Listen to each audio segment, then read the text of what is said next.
Preview.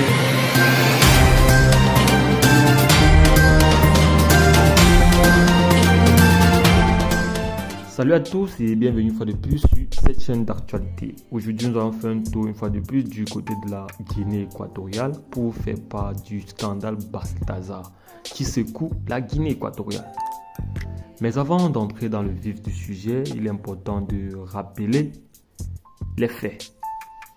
Le directeur général de l'Agence nationale d'investigation financière, en abrégé ANIF, en Guinée équatoriale, Balthazar Angonga, est au cœur d'un scandale majeur. Âgé de 54 ans, il fait déjà l'objet d'une enquête pour des allégations de fraude. Cependant, une nouvelle polémique a éclaté suite à la saisie de vidéos compromettantes lors de perquisitions à son domicile et dans son bureau.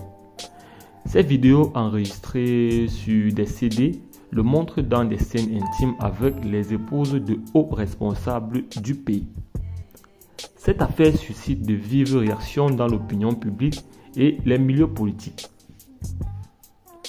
où la gravité des faits soulève des interrogations sur l'intégrité de certains membres influents de l'administration. Face à l'ampleur du scandale, de nombreuses voix appellent à une enquête complète et transparente et exigent des comptes de la part des personnes impliquées. Parmi les personnes impliquées dans les vidéos figurent des personnalités influentes, notamment l'épouse du directeur général de la police, des proches de hauts responsables, ainsi que des membres de la famille du président Teodoro Obiangema Basogo, y compris sa sœur. Les épouses de plusieurs ministres du gouvernement apparaissent également dans les enregistrements.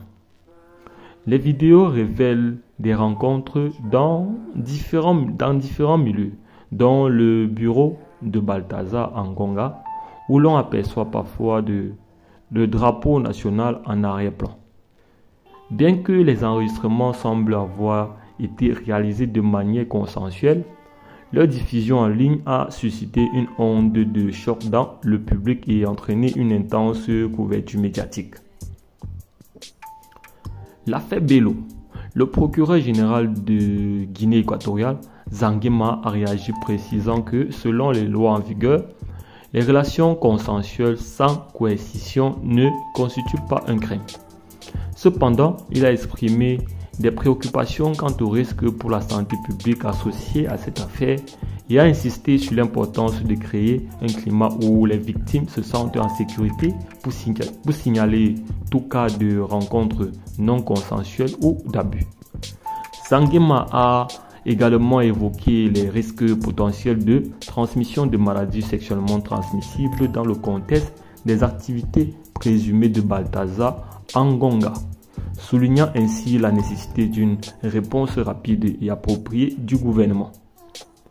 À la suite de ce scandale, le gouvernement a rapidement décidé de suspendre les fonctionnaires impliqués dans des actes sexuels au sein des ministères, dans le cadre d'une politique plus large de tolérance zéro à l'égard des comportements qui compromettent la confiance du public. Le vice-président Théodore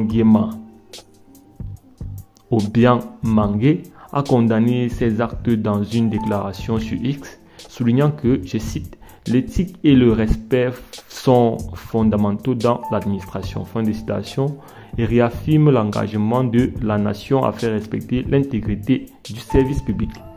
Eh bien les amis, c'est tout pour cette petite note. N'oubliez pas de nous laisser vos impressions en commentaire et on se dit à très bientôt pour de nouvelles actualités.